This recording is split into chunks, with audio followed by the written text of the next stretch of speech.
Hey everyone, welcome back. Hope you're having a fantastic day so far. So, Hurricane Milton went by. I ended up personally losing power for just a few minutes. Uh, Obviously, did a lot of destruction, especially those living on the west coast of Florida. I'm sure a lot of homes have just been absolutely decimated today. And the cleanup begins, and it's just part of these natural disasters, just a terrible thing. And one of the things that takes place if you live in the state of Florida, thankfully we didn't have too much damage where I live. We got through it, lost power for a few minutes, like I said, but all in all, we are here. We are back with power. And in today's video, we're going to be going over the cost of living adjustment increase that was announced today by the Social Security Administration. I did have a pretty in-depth video yesterday just in case I wasn't able to film and release a video today, but it looks like we are. And as expected, the increase is exactly what I said it would be yesterday. So we're going to be going over the details when you can expect this increase and everything like that. But before we go ahead and dive into it for today, if you would like to receive up to $200 in free stock or $200 in free cash, in a pinned comment below, I will be leaving a link to Robinhood. All you have to do is once you click on that link is just sign up for a free account and then simply link your bank account. You do not even have to make an opening deposit. At that point in time, Robinhood will be sending you one free stock worth all the way up to $200. Okay, so diving right into it for today. Once again, the Social Security Administration finally released their official cost of living adjustment increase number. These are no longer just projections like we have been going over the past few months. This is an official number of what you can expect to receive next year in 2025 as far as your increase for your Social Security benefit goes. And according to CNBC, the Social Security Administration announces a 2.5% cost of living adjustment for 2025, which is the lowest increase since 2021. So, more than 72.5 million Americans will receive a 2.5% cost of living adjustment to benefit payments in 2025, the Social Security Administration announced on Thursday. With the change, Social Security retirement benefits will increase by about $50 per month on average starting in January, according to the agency. The Social Security Administration first announced the change on Thursday morning via its press office feed on X and confirmed the news to CNBC by phone. Now, where exactly did they get this $50 per month number? Well, this year in 2024, the average benefit for retirees is $1,907. With that 2.5% increase, that boosts the amount up to $1,955, which in total is a $48 per month increase, close enough to $50. So it really depends on how much you're receiving right now. So for example, if you're receiving $1,500 per month, your increase is going to be a little bit less than someone who's receiving like $3,000 per month, because if you multiply another 2.5% on 3,000 versus 2.5% of 1,500, obviously 2.5% times 3,000 is going to be larger than 1,500. So those receiving a larger amount now are also going to receive a larger increase. And then there's also going to be some other factors as well, such as the Medicare Part B premium, which also is going to be increasing next year in 2025 by right around $10. So that's another thing that you'll definitely have to keep in mind as well, which we will be covering in just a moment. Now, they go on to say that the Social Security cost of living adjustment for 2025 is the lowest annual rise since 2021, when beneficiaries saw a 1.3% increase to benefits. In recent years, COLAs have been larger in response to high inflation. While the cost of living adjustment for 2024 was 3.2%, beneficiaries saw the highest increases in 4 decades in 2023 with an 8.7% rise, and in 2022 with a 5.9% boost to benefits. So again, this wasn't something done by Congress. It wasn't something passed by Joe Biden. It's just something that happens on an annual basis. They look at what inflation was and they use a metric called the CPIW, and whatever the CPIW metric of inflation rises by, according to the third quarter months, which are July, August, and September, compared to the current year's July, August, and September third quarter months, whatever that rises by over the past year is what the cost of living adjustment increase is going to be. So it's not like Joe Biden is coming out one year and saying, let's give all Social Security beneficiaries an 8.7% increase, and this year he's just saying 2.5%. No, it's nothing that Biden is doing. It's nothing that members of Congress are doing.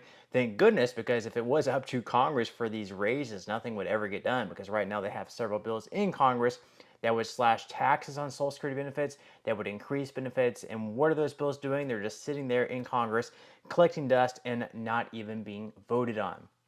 Now, the article goes on to say that now that the pace of inflation has come down, the cost of living adjustments are more average. Social Security's annual benefit increases have averaged about 2.6% over the past 20 years, according to the Senior Citizens League, a nonpartisan seniors group. Now, how to determine how big your benefit checks will be. So, current beneficiaries can approximately gauge how much their benefits may change by multiplying their current monthly benefit check by the amount of the percentage increase, according to John Nalasser, a certified financial planner and president of Covisium, a Social Security claiming software company. To calculate the size of next year's benefit increase more precisely, it helps to factor in Medicare Part B premiums, which are often deducted directly from the benefit checks. The standard Medicare Part B premiums is projected to increase to $185 per month in 2025, up from $174.70 in 2024. Some beneficiaries may pay higher premium rates based on their income. So once again, if you want to figure out what exactly your increase is going to be, you take what you're receiving in this year, you multiply it by 2.5%, and then also you have to deduct the other things such as the Medicare Part B premium, which once again is going to rise to right around $185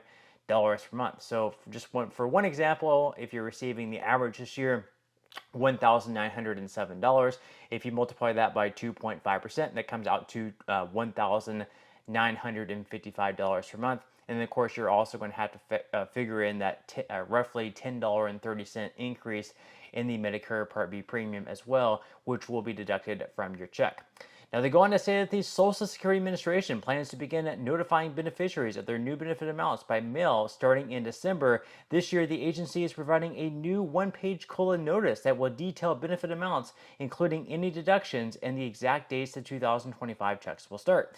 COLA statements will also be available online. However, beneficiaries will need to have a My Social Security account by November 20th in order to see their notices. So if you don't already have the online portal set up, you will have until November 20th to do so. So you'll have roughly another 6 weeks. I would definitely recommend it because obviously seeing all your notices there, you're going to get them much quicker than if you had to wait for them to be received in the mail. And then of course, there's also the possibility of them getting lost and then you never actually receiving these notices. Now, according to the Senior Citizens League, seniors are frustrated that the CPIW fails to measure inflation as they experience it. In a recent TSCL survey of more than 3,000 older Americans, 72% said that changing COLA calculation to an index that better reflects seniors' changing costs should be a top priority for Congress. Additionally, 70% said that they worry that persistently high inflation prices will cause them to raise their spending and risk depleting their retirement savings and other assets. So many people receiving Social Security benefits obviously aren't too happy with the metric that they're currently using, which once again is CPIW. They believe that they should shift this over to something that maybe retirees usually spend on, because CPIW, what that stands for is the Consumer Price Index for urban wage earners and clerical workers. So it's based on kind of the spending habits. It tracks the spending habits of people currently like in the workforce, right? Not people who are retired. So if you look back at the expenses that you made like in your 20s, 30s, and even 40s, they're probably a good bit different than like in your 60s, 70s, and 80s. So you're going to be spending a lot differently in your older years than what you were in your younger years. And why they're using the CPIW for the cost of living adjustment for Social Security retirement benefits, it just doesn't make a whole lot of sense.